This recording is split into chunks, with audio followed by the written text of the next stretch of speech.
Welcome to Women in the Nude, where we expose everything except for our bodies. I believe that's your imagination.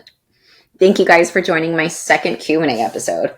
Hopefully this time won't be as awkward. The first time there were a lot of ums and ums, and I felt weird talking to and about myself for an hour. So hopefully I've gotten over that hump, and I feel like I'm already feeling at it. But, we're going to try our best here. Two things. I cannot pronounce a lot of these usernames, so I'm going to put them in the captions. Otherwise, I will embarrass myself severely. The second thing is I'm not a healthcare professional, so any advice that I give, it's truly coming from experience and personal beliefs. Please consult your doctors or your healthcare professionals before you try anything new or different. Keep that in mind. But I think we should start with the Pretty Little Liars question, because naturally I gravitate towards Allie, and this is a great one. The question is, would you ever play another bi character?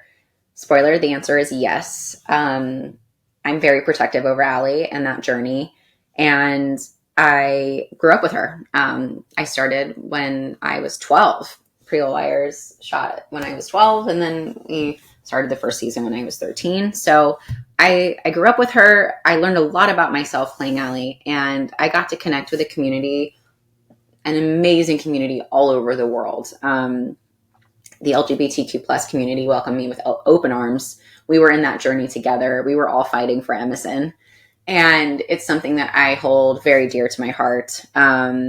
Allison being able to be her authentic self, finally, after years of trauma and all the crazy shit that happened to her as a character, it was a beautiful thing. And the little family that they made, it was so wonderful to get to that place. And this is kind of a two-part question. There was another question that said, how do I feel about the way that Allie's character ended?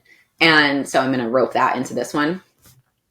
I am bummed because, like I said, I'm very protective over her. It's a character that should have been protected better towards the end, in my opinion. I think that Emerson and their relationship was always about resilience and about loving each other no matter what and working through things. And I feel like by breaking that, it really just was an injustice towards their relationship, towards their characters, and ultimately to me, towards the fans. So if it was up to me, it's Emerson forever. And I think we're just going to kind of erase that little part. Don't worry about it. The important thing was that both Emily and Allison reached the place in their lives where they could authentically be themselves, love who they want to love, and create a beautiful little family together. With the help of their friends and their families. And I think that is the beautiful part, and the part that should be remembered. Allison was a very complicated character. There were so many layers to her, and I do not take that responsibility lightly, that was a part of her character. The fact that she finally got to a place where she could let herself love somebody was amazing. I would absolutely do it again. I would love to play another bi or gay character in the future. I think those stories are vital, and I'm here for it. So I hope that answers that question. The next question is very hard. How do I build and keep good habits? That is a great question, but honestly, it is one that I will be asking myself probably for the rest of my life. Habits are hard. Well, good ones anyway. Good habits are hard. I think it's all about consistency. It's all about finding something that is a simple step in the right direction. If you know that it's a little thing that you can do over and over and over again, you're way more likely to keep it, and you can build on that. I'm trying to think of a good example. I don't even know. I've worked on a lot of stuff in my life, I promise. My husband's going to listen to this and laugh because, man, there are things that we just neglect sometimes, natural things, just like how are there so many dishes in the sink? You're like, I was so good about it all week, and then it's a bad example, but that is my advice, is that if there is something that you want to make better, that you want to change, and it takes something consistent. The key is always starting small. That was a mess, but I hope that that little thing helps. What is a quality about myself that makes me feel empowered? This is a great question. I had to think about this for a little bit. I think that quality is resilience. I'm not sure exactly where it came from. I think it's probably a mixture of nature versus nurture. My parents were always very supportive of me, and I always, felt like I had people to help me get through things growing up. And then I chose those people as an adult. But I think starting in the industry at 3, there's a lot of rejection that you deal with. There's people constantly tearing you down. You're constantly not right for things. People are constantly picking you apart. And so I think if you're not resilient, you're not going to make it. And it is very much a sink or swim environment and industry. And so I think I naturally built that armor. And then as far as my personal life goes, I've had a lot of curveballs thrown at me. And I think that I kind of went, I went to bat with it. I'm going to get through it. Whatever this is, I'm going to figure it out. I'm going to fight it. I'm going to get through it. And so I would say that resilience has empowered me to continually, work towards being a better version of myself. Great question. And yeah, it's complicated, but I also do really feel like it's something that we should all be asking ourselves. It's a good reminder. Your question reminded me about a quality that I like about myself. And I think that's something that is good to do. It's like, oh yeah, that's a cool thing about me that either maybe no one else has or not a lot of people have, or just something that is a quality that's desired, that is important. So thank you for bringing that to my attention. Let's see. Have I ever felt insecure about my body, and why? Haven't we all? Absolutely, I have.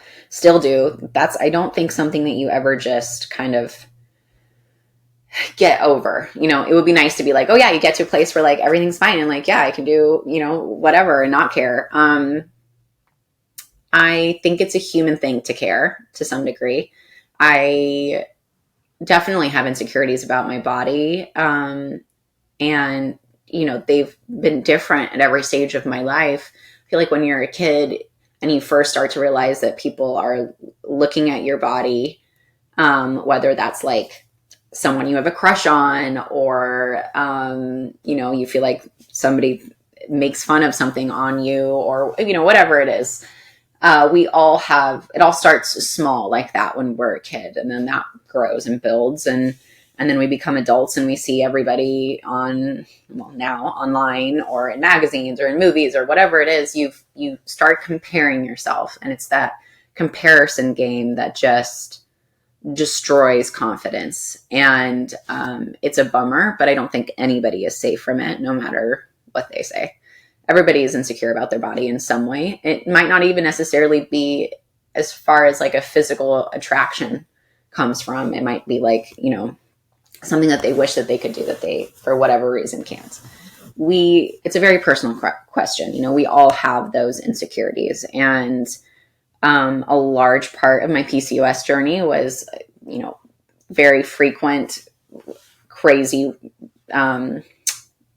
changes in my weight.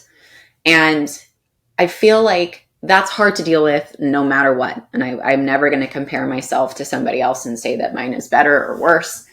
But my particular experience having that be in the public eye, I feel like added an element where I felt like, two things. I felt like I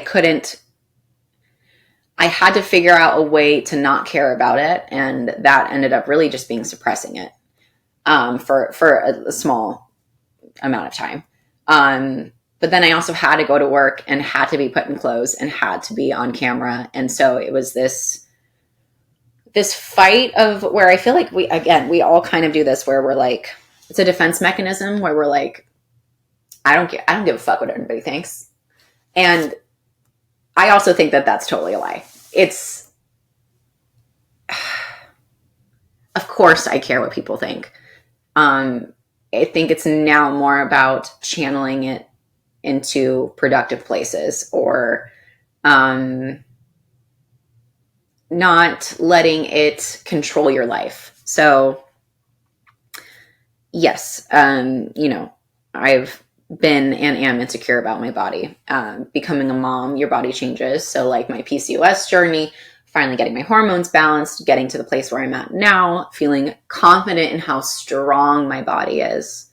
And then, now I've got new additions like stretch marks, and things that I didn't have before I was a mom. And so, it's an ever evolving process, and I'm sure there'll be something new in the future.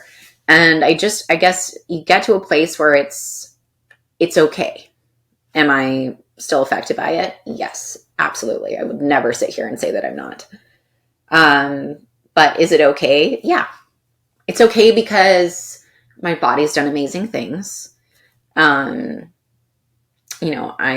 feel the strongest I've ever felt, but I think it's more about like I've recognized the amazing things that my body has done and can do, and how it has served me and the way that I'm able to live my life. And I think it's bringing other things into perspective that kind of help tame those like surfacey expectations of what people think and feel like your body should look like. And then the other thing is, I think we always feel more self-conscious about ourselves than, as far as what other people are thinking versus what they're actually thinking. I feel like we kind of always put thoughts in our heads that maybe don't even exist.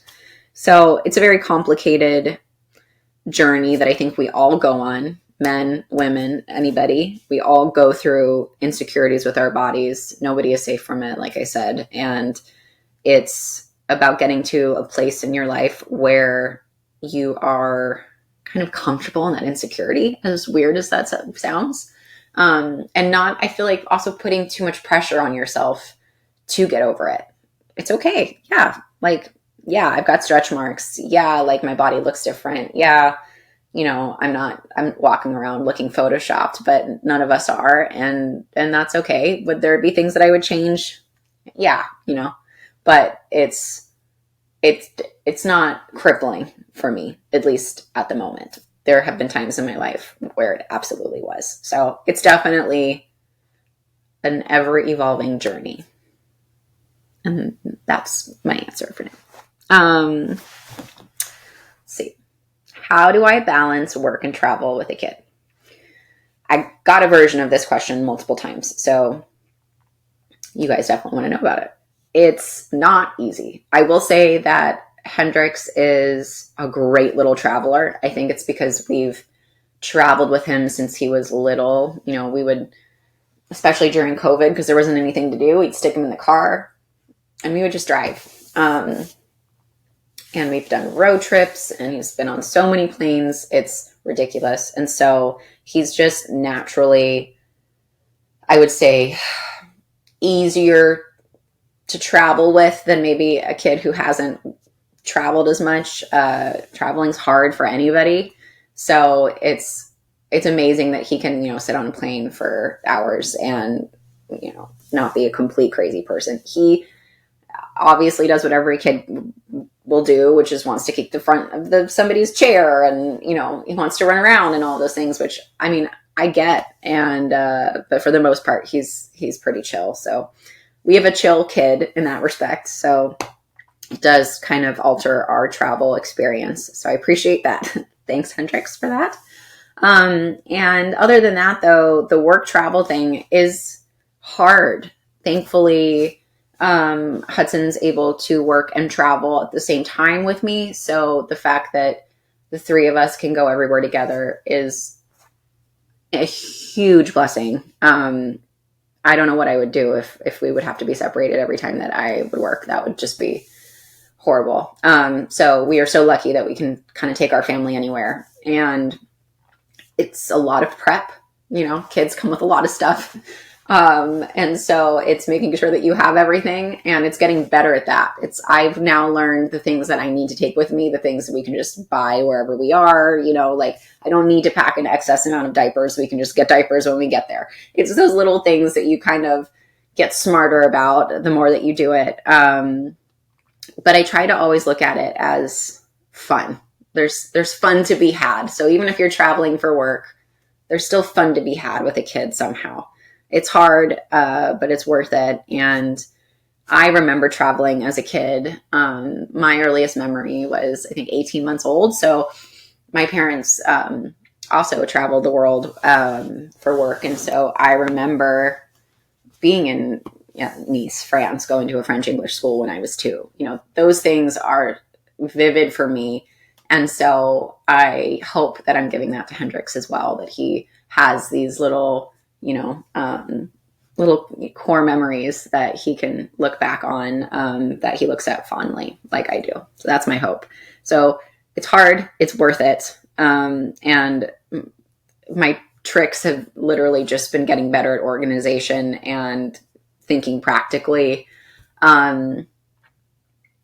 That I feel like might not even help anybody, but that's my answer. There you go. So,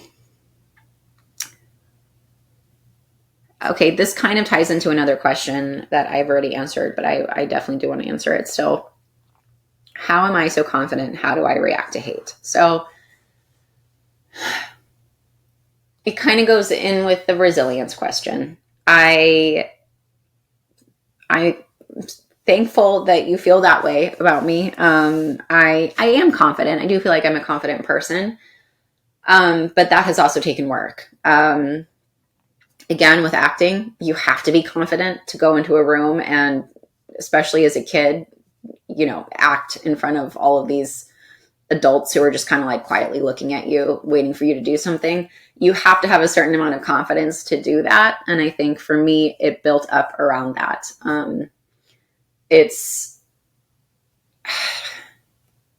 having the confidence to kind of like leave it all out there. And I think I've taken that into the rest of my life. It goes into the resilience where like, I'm confident that I can at least try something. And I feel confident now as an adult because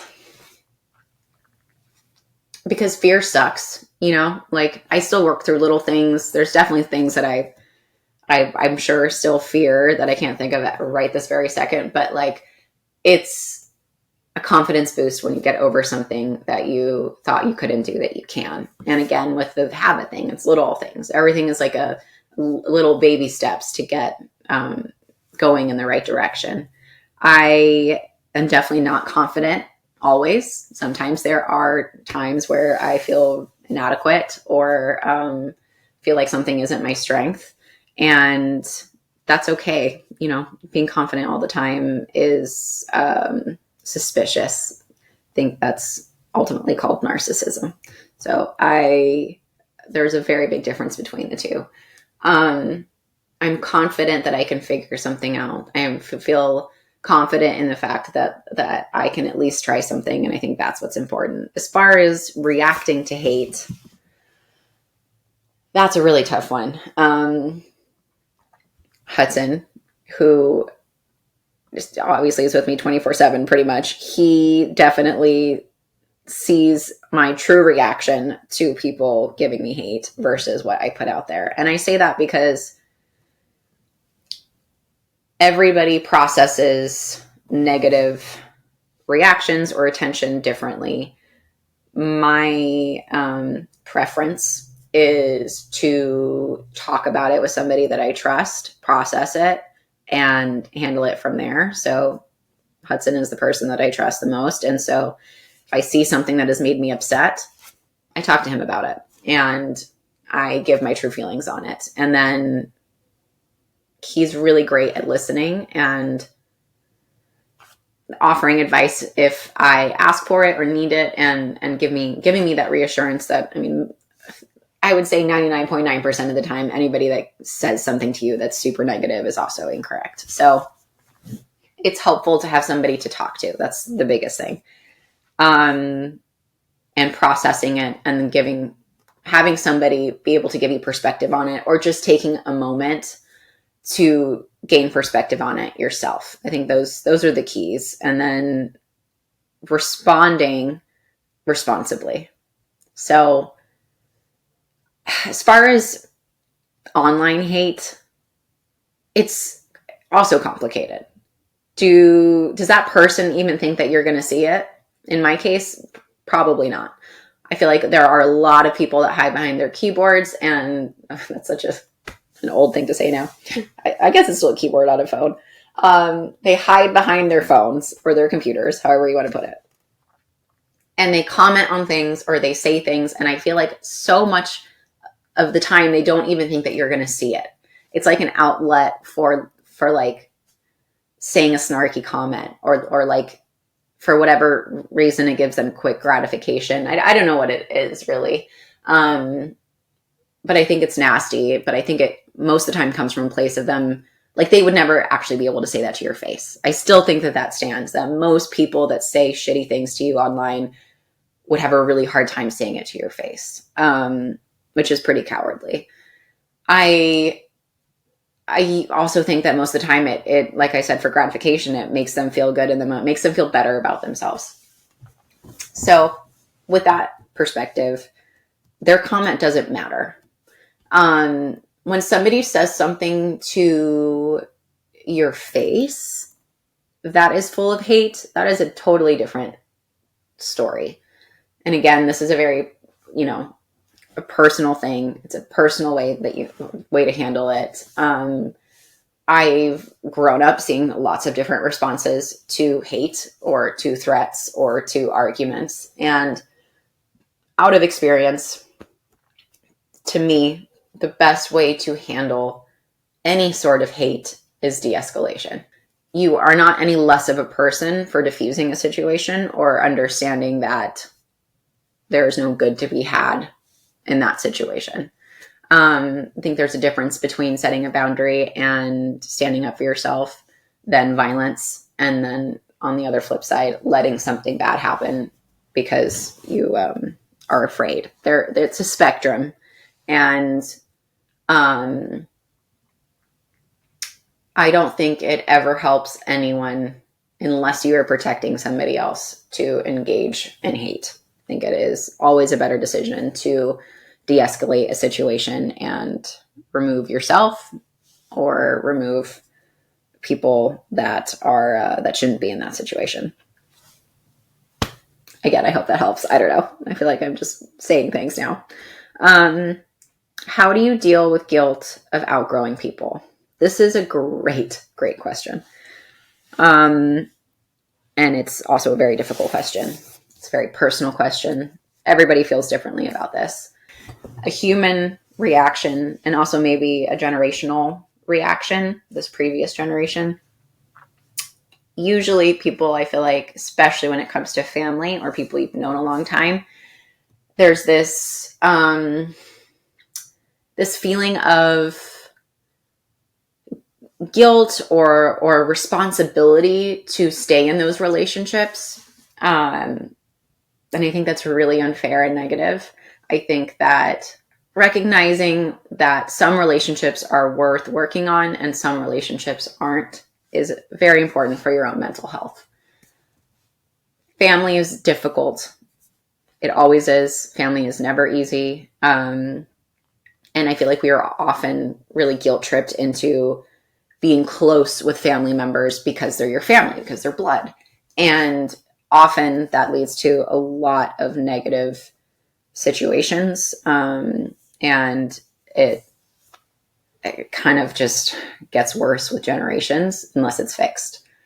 I think that no matter if somebody is blood or not, they still need to be respectful.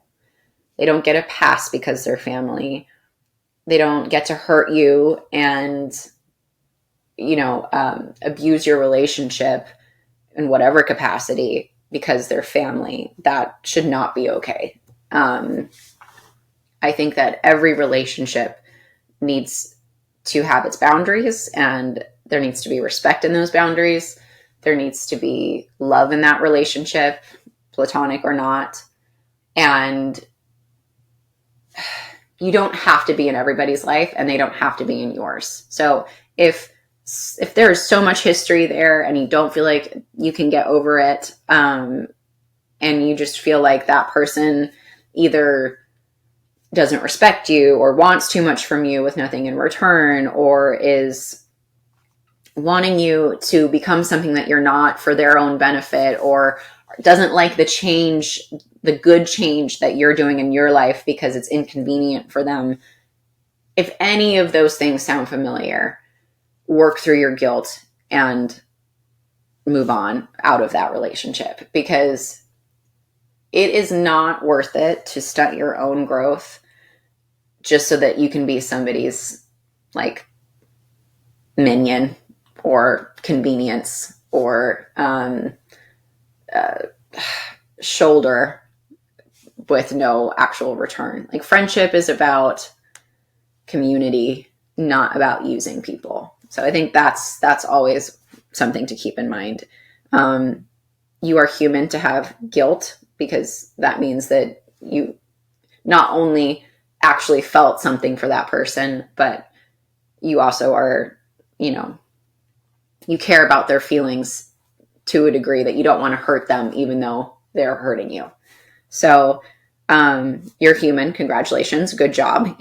You are still, you still have a heart, but try and put those emotions towards your future and bettering yourself, and letting go of the fact that, you don't have to be 100% there for everybody all the time. And often those types of people will end up gaslighting you. They'll make you seem mean, make you feel like, you're abandoning them, or that you've changed for the bad, or, that you're fake, or whatever they want to use. But if you know that you are doing it because it's an unhealthy relationship, you are in the right. Okay.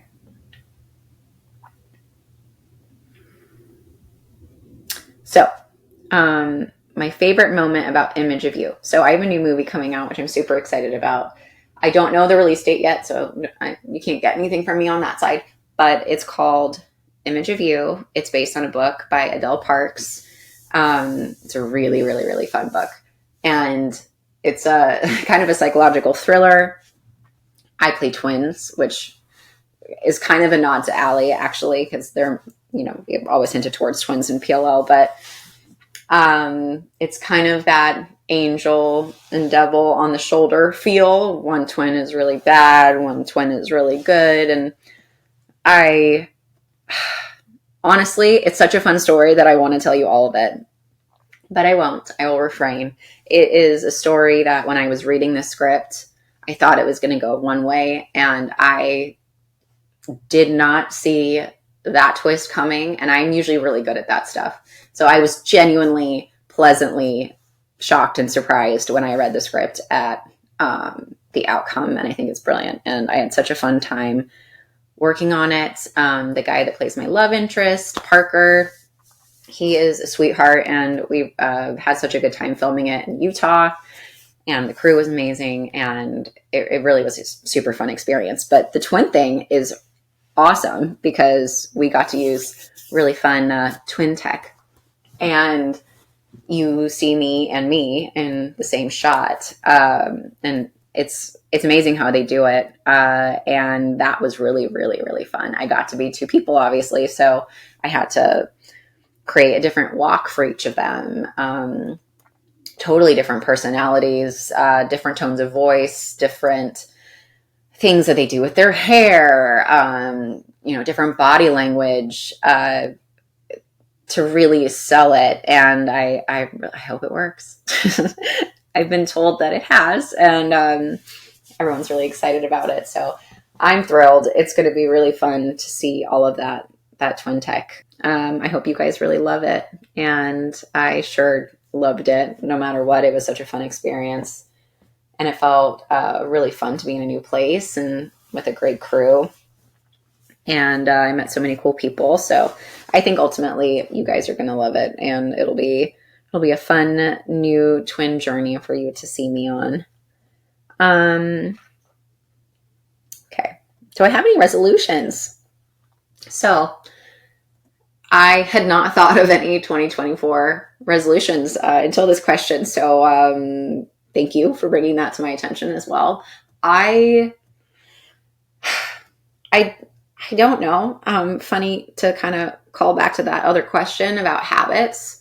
I feel like I just want to get better at my self-care routine.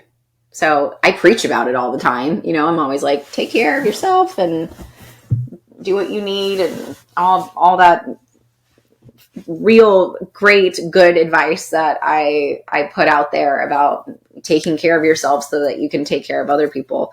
That notion is something that I need to follow myself. And I do, and I try, and then, you know, I would rather stay on my phone for another 45 minutes because I'm so tired and I didn't get any other time to myself today. So that's what I'm going to do. And then I don't end up doing what I really need to do. And so, yes, my goal is to get better at my self-care routine in 2024 and to be better at, you know, answering emails and text messages, and all of my friends and family will feel happier about that if they hear this podcast. So I'm going to try. Yep. Mm-hmm. Yeah. We'll do our best at that one. I'll let you know. How did I come up with Women in the Nude? So I came up with the title because I just love when women are kind of bearing it all, not necessarily their bodies, but when it's like unfiltered, unedited, the real story, nothing sugar-coated, whether it's their experiences, whether it's themselves, whether it's their thoughts on like what they want to be or what they know that they can't be, whatever it is. I love building a community of women and listening to women talk about things on the real. So I thought, well, let's just create it myself. And I'm so glad that I did. It's been such a fun journey to go into that question. What is my favorite part about making a podcast? It's about connection. So it's not only being able to connect with all of these really cool women that I have on my podcast, it's also about connecting with you guys. So I kind of struggled creating a community of women when I was younger. I've spoken about this briefly, but Jalen, my best friend, she was like my consistent girlfriend. And I gathered really cool women along the way, but I always connected with guys more as like a teenager and young adult. So when I became a mom, actually a little bit before that, when I was dealing with PCOS and very women-only related things, I realized, oh, it'd be really great to have some like women to talk to about this that have either gone through it or are going through it or, you know, have some sort of insight. And so I realized how important female community is. And I started seeking more and more cool women around me. And I relate that to podcasts as well, because it's a place to listen and learn from women that maybe not have the same experience, but have expertise in life that you can, you know, relate to yourself. I'm kind of rambling a bit about this, but yeah, I realized how important community is, and how there are things that, you know, you just can't always tell guys or your spouse or, you know, your guy best friend. Like sometimes you need to speak to a woman about it. And so I wanted to create a podcast where that is possible, where you can find somebody and something that inspires you, and you can learn that you're not alone in some of the things that you're going through. So I think that's very important. How can women accept their bodies in a society focused on perfectionism? This kind of also relates to the other question.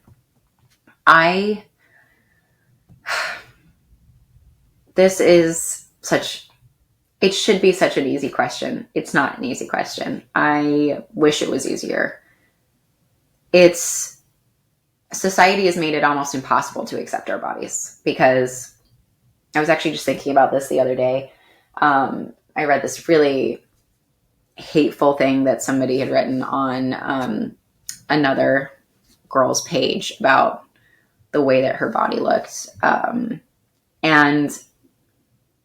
there's these levels of perfectionism, right? So you're too fat, you're too skinny, you're too tall, you're too short, you're too whatever it is. There's this supposed ideal body that people have, and it changes every decade. So it's impossible to keep it. You will never have the perfect body. Even if you have it for a second, society's version of it will change, and then you'll be back in that same position. So I think that's also, side note, something to keep in mind. That body is unattainable, and it shouldn't matter. Bodies are amazing and beautiful and in their own right. There will never be only one to have. That's the other thing to remember. Not one body is the perfect body. Bodies are amazing, and it's okay that yours don't look like whoever is hot at the moment. But regardless, this girl that this other girl, unfortunately, had commented on, they were insinuating that she got plastic surgery. Her body looked, quote unquote, perfect. And it made me think. I was like, okay, so we're stuck between a rock and a hard place, because we have to be a certain height and a certain weight and a certain circumference in each area of our body. But it has to be natural. If it's done with surgery, then it's not perfect anymore. So it's like, even when we become what society wants us to become, it's still not okay unless it was just, what they like to call your God-given looks, which is so unfair. All of it's unfair. And ultimately, at the end of the day, it's our own personal journey. That's it. I have gone through a crazy journey with my body. I accept my body for what it is. I love my body now. I didn't always love my body. I do love my body now. And it's not society's perfect body, but it's my favorite. My body looks the best that I've ever felt that it's looked in my own eyes. And that's what I love. I look at myself in the mirror now and I'm like, wow, I'm strong. Wow, my body is giving me a baby. I've accomplished things with my body, and I love my body for that. And I don't care who the perfect body is. I will never have that body, and that's okay. So it's all based on your own personal journey. It's okay to have shitty days. It's okay to have great days, and everything in between. I wish I would have gotten an answer for you that was more nuanced and maybe a little prettier. But I think that is ultimately the thing, is that nobody else is going to accept our bodies for us. It's up to us. So if you don't accept your body, nobody else will. So it's a harsh reality, because it's not easy. But that is the thing. I hope we all reach it. I hope we all get to the place where we can accept our bodies and know that perfect body doesn't exist, or at least it's not sustainable, because society's version of it changes. I hope that answered something. This is the thing about talking to yourself and not have anyone talking to you, is that there's no one to bounce anything off of. So I'm doing my best here. How to deal with toxic and insecure friends who want to change you. Well, this also ties into that other question. So I'm going to answer it kind of with that other question, which is, it's okay to feel grief about it, but you are growing out of that friendship. You are growing out of meeting someone like that in your life. Insecure friends, it's a hard thing, right? Because we're all insecure to some level. We just are. But it's how we handle it. So everyone's insecure about something. And if you've got really great friends around you, those friends are supposed to support you when you need it. But if that person who is insecure is trying to bring you down based on their insecurity, that's not okay. That's not how that's supposed to work. So you're not supposed to feed somebody else's insecurity for their benefit. That's toxic. That is a toxic relationship, and that is not a friendship. You're just their punching bag, and that is not fair, and it's not right. So as women, helping each other get through things, helping each other with our own insecurities is a form of sisterhood. But as soon as it turns into that toxic space, it's not okay anymore. And it is not your job to fix that person or to be there for that person if it's affecting your mental health. And if you can't talk to that person and find common ground and get through it, then you are absolutely valid in taking a step back and walking away from that person. I think the best thing that you can do in that situation, if you don't want to lose that friendship, is to be open about it, which is the hardest thing to do. If I've been in this situation multiple times and always deal with it in some shape or form, I think it's a boundary thing. You either set a boundary, and if that person isn't okay with it, well, then it's on them. Even if that's necessary, it could be an unspoken one. It could just be like, you know what? I don't need to call that person all the time. Or I don't need to ask them to hang out, every weekend, or maybe I don't go to them for that thing. Maybe I go to a different friend, and stop making that person one of your closest go-tos. Sometimes that's a start, and you can see how they respond to that. Or you're very open with it and you come out and basically say, hey, I don't like the way that you're treating me. You're trying to change me, or I feel like you're taking advantage of our friendship, or I know that you're acting this way because of X, Y, and Z, and it's hurting me. So I need this to change, or we need to figure something out. Those, I feel like, are the best ways to handle it. However, you might not get the result that you want. And that's something to be aware of starting that journey, which is most of the time somebody's going to get defensive with those types of things. And so if you can be ready to set more boundaries, or understand that it's in their court to continue the friendship, and you might lose that friendship based on their reaction. I feel like those are the best ways. It would hurt easy. So hope that helps too. How to deal with PCOS mentally.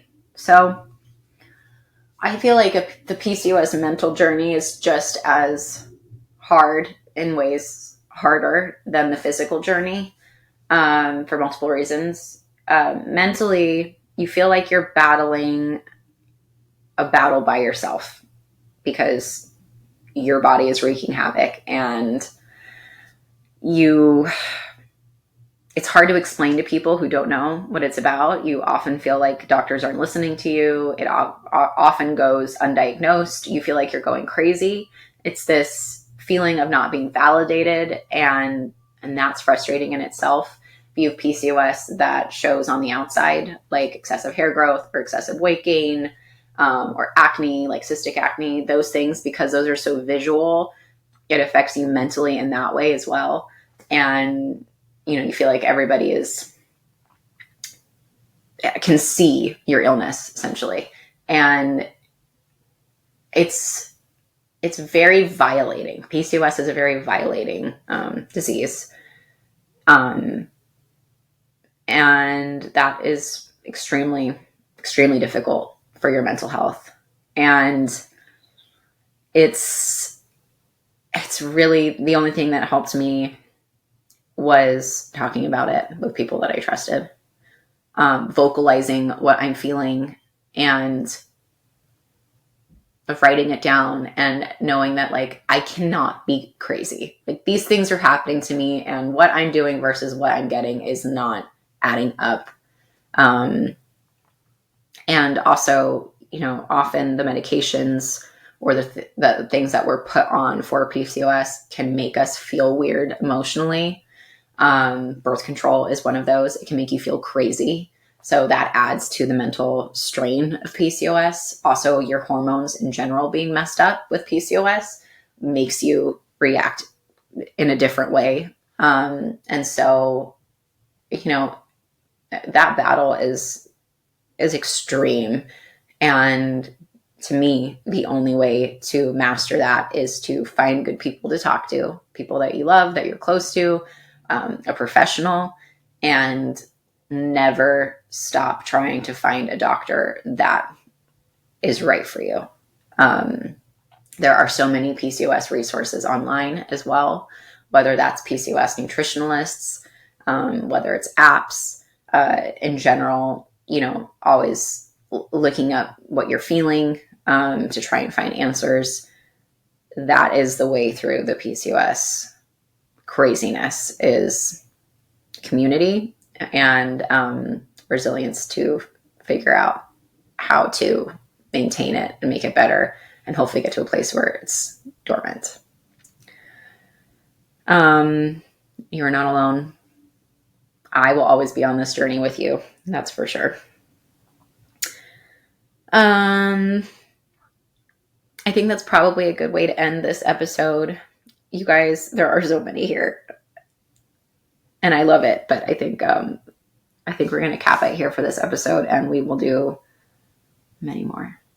I just want to say that with this podcast, I have felt so much warmth and I really enjoyed it. It's never felt like a chore. It's never felt like something that I've regretted starting, because you guys are so wonderful and open with me, and I'm so thankful for that. And I have some really cool guests coming on in the next couple weeks, people that I've wanted to talk to from the beginning. So we're not going anywhere, and there's plenty of amazing women to hear from soon. And always comment questions on Women in the Nude podcast page on Instagram or my Instagram. I am looking out for them, and I will do my best to answer questions and topics that you care about. Much more to come. And just thank you for listening to Women in the Nude and being a part of this community. Until next time. And that's a wrap on another empowering episode of Women in the Nude. The conversation doesn't stop here. Stay connected with us by following us on Instagram, Women in the Nude Podcast, for behind-the-scenes sneak peeks, thought-provoking quotes, and updates on upcoming episodes. Subscribe to us on YouTube for full-length video podcasts, Sasha Pieterse, as well as visiting our website, Women in the Nude Podcast, for more resources and past episodes. Thank you for joining us on this naked journey to wellness and self-love. Remember, vulnerability is strength, and by sharing our stories, we empower each other. Special thanks to my amazing producer, Hudson Schaefer, aka my hot husband, for making this podcast possible.